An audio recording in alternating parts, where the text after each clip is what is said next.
Morning, everyone. My name's Richard. I guess it's an honour, I think, to be speaking at the very last Sunday Live. And hello to everyone out there in Barker world. I'm fond of Barker. I married a Barker old girl, so I have one connection.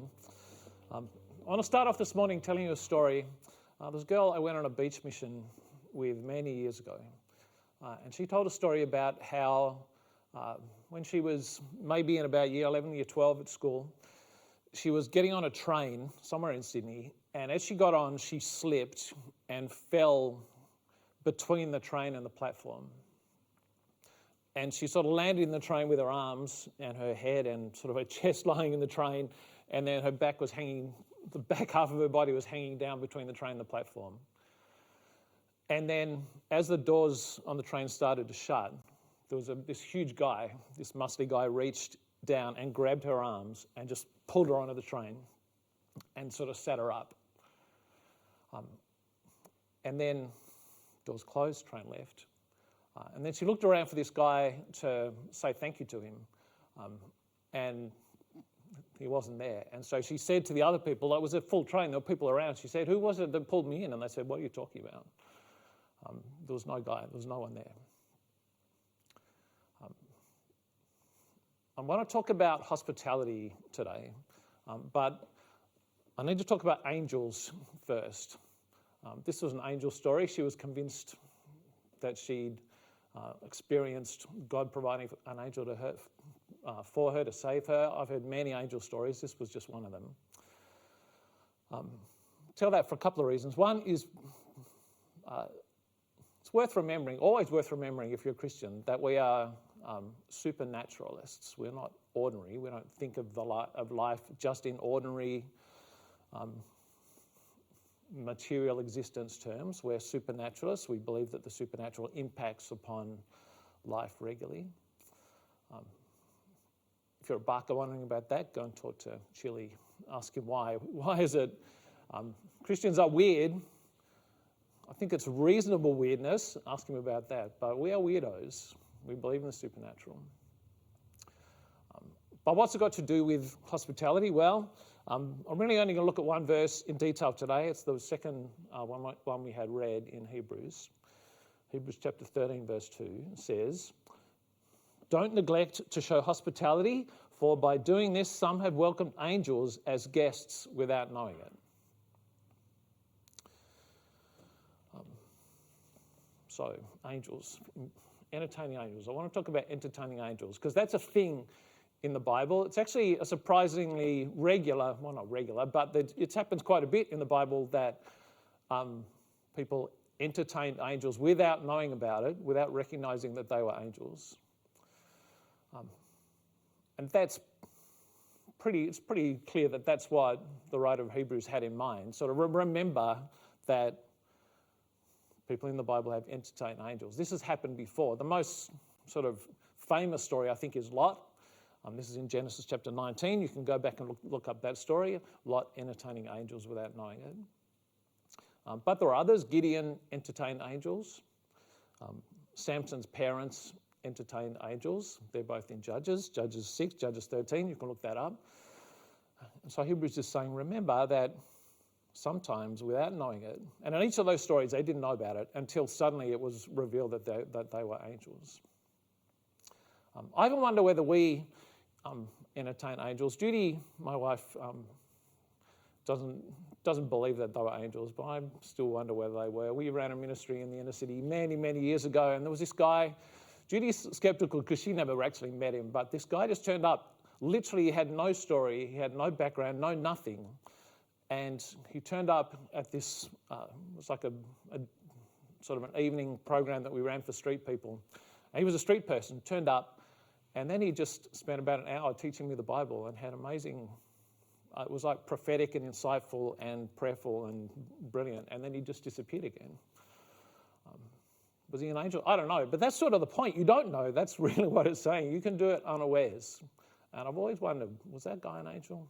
Did God send that person for that reason, just to encourage us?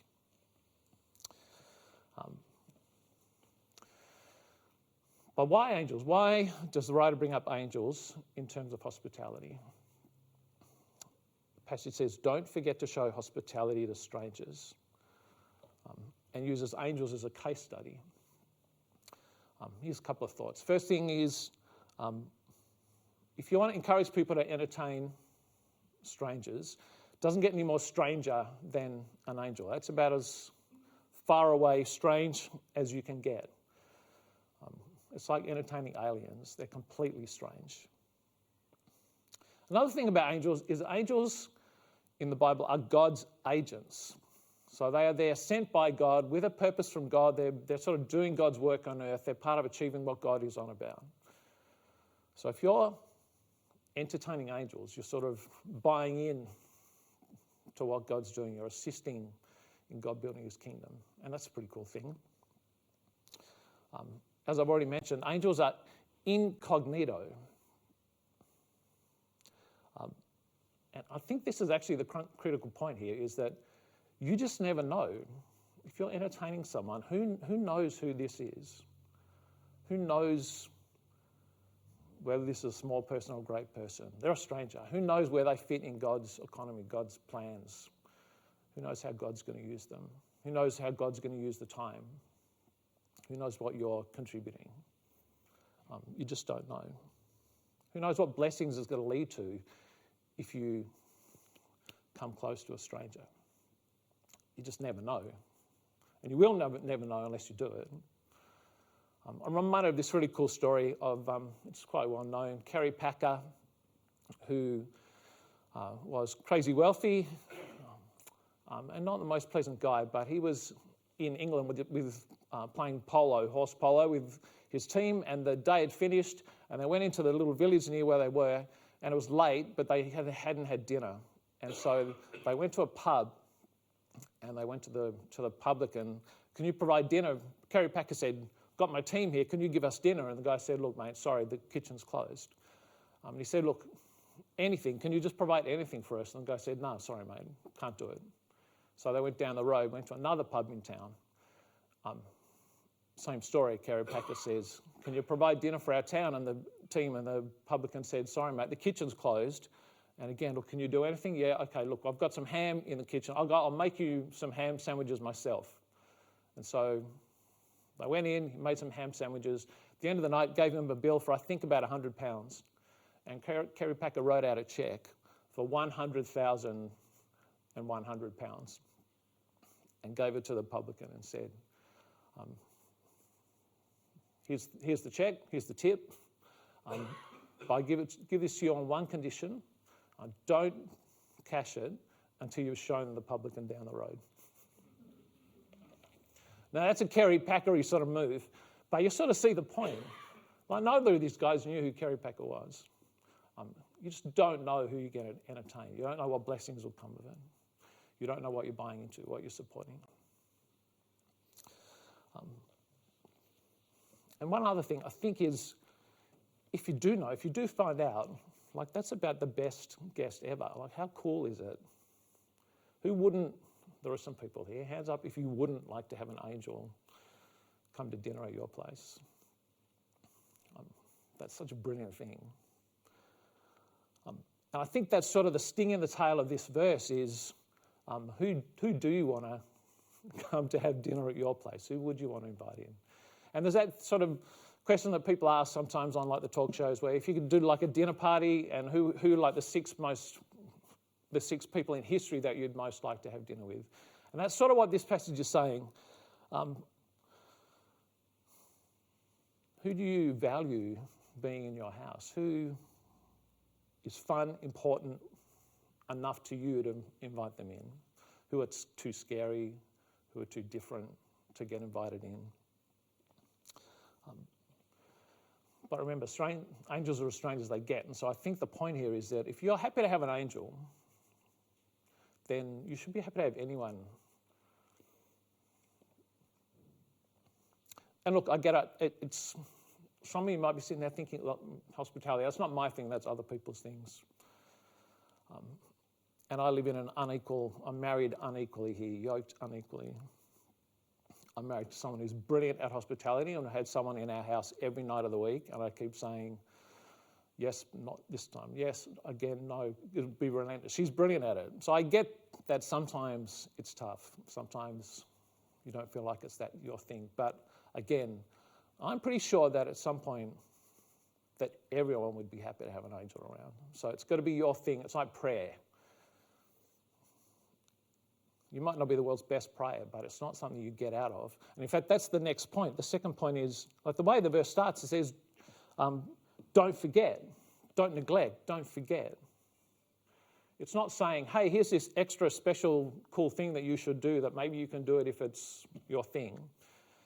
Don't forget is, no, this is the norm. This is the normal thing, is that you would have strangers into your home. It's normal. It's like your mum saying, don't forget to take your hanky, don't forget to brush your hair, don't forget to brush your teeth. This is the ordinary thing of Christian community, is that you'll welcome people in, and not just people you know, strangers. Don't forget it. So I just want to say a couple of things about that. Like, this is the normal thing, and if you'd be willing to take an angel in, you should be willing to take a stranger in. That's the point. But I want just a couple of sort of points about what that might look like.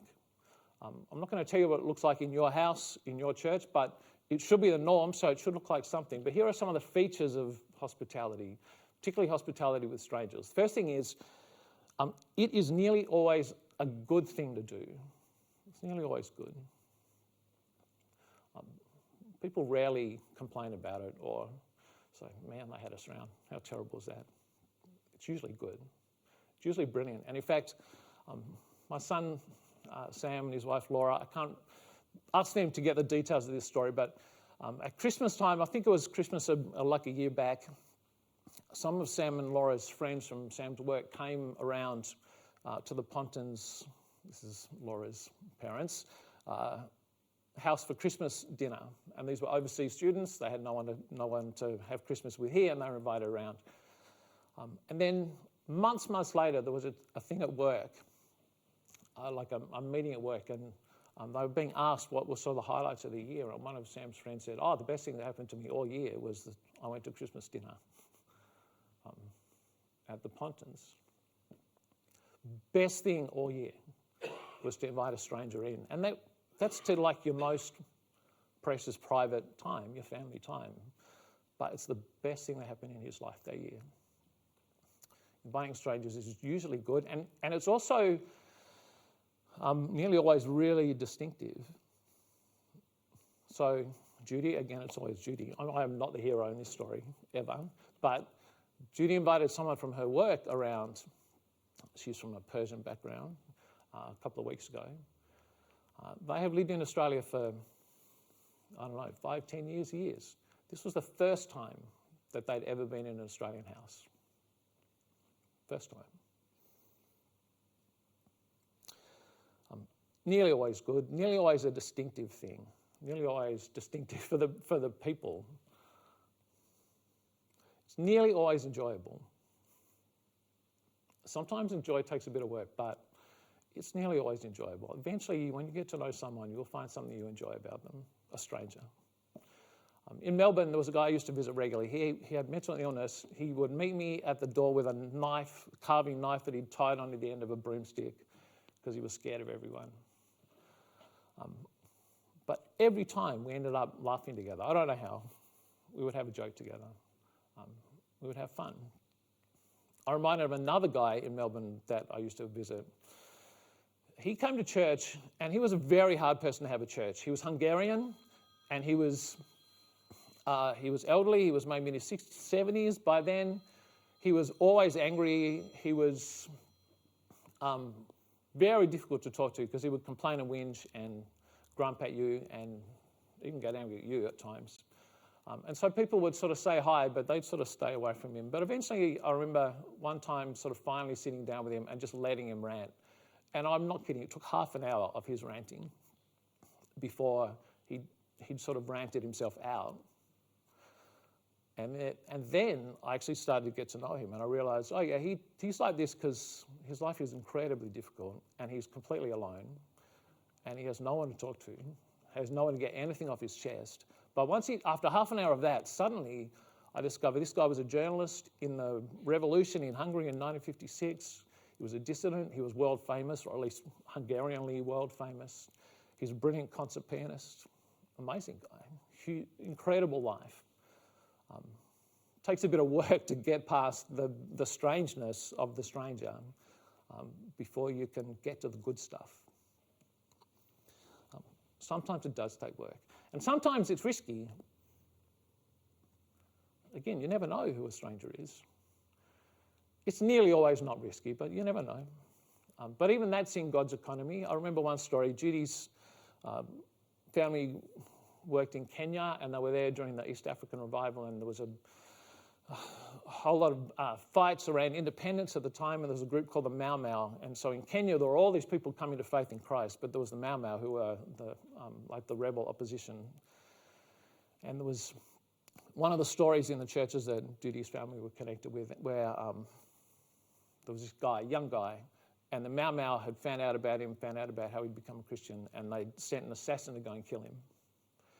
And the assassin knocked on the door, and so just as the family sat down to dinner. And so in this bizarre thing, the guy invited the assassin in, says, come and join us, and he fed him potatoes. And the guy sat there eating potatoes. And by the end of it, he thought, just something twigged, he just thought, I can't kill this guy. And God touched him, and in fact, eventually that guy came to faith in Christ as well. You never know who you can invite in. And sometimes it's risky, but again, that in God's economy, you don't know what blessing is going to come out of it. I'm not suggesting you deliberately invite assassins, but I'm just saying don't be scared of strangers. You don't know how God will use it. Two more things, then I'll finish. It's nice we're opening up things at church, but at least in New South Wales, entertaining people using your home is COVID safe, or at least COVID permitted. And we need to be, if we can't all gather here, if we can't get strangers here, then use your homes. I have no idea how to do that. Talk to the people in the pay grade above, the bosses here. We need to be creative about that, but use our homes. Last thing I want to say. This passage says, don't forget, because it is easy to forget to entertain strangers. And in fact, we are in a culture that is increasingly forgetting how to do hospitality more and more. When I was studying a few years back, I was still working as a surveyor, and out in the new suburbs out west, stunned me. The new housing projects out there, these big homes out there, they don't have living rooms. The living rooms have been replaced with home theatres. So you come in and there's bedrooms, and there's a family area out the back where the kitchen is, and then there's a home theatre. The idea of having a space where you would entertain guests and sit around and face each other and talk, it's disappeared even from our architecture because we're forgetting to do it. That's our culture. We are put to shame by traditional cultures. We're put to shame by the way other cultures invite anyone in. Small town, a friend of mine was a pastor in a small town in Victoria, and there he was an Arab background, so he had an Arab name, and regularly people would knock on his door, and they were Muslims or just Arabs who were passing through town, and they thought, we need somewhere to stay. Oh, there's an Arab, they'll take us in. Because that's just what you do. You take strangers in. In our culture, no, our houses they're fortresses. We keep strangers out. That's the culture. We keep strangers out. And even when you read commentaries on this passage, there's all sorts of excuses. Oh, no, it was a different time back then. They didn't have hotels back then. That's nonsense. They did have hotels. One of the distinctives, one of the norms of Christianity is that we welcome the stranger.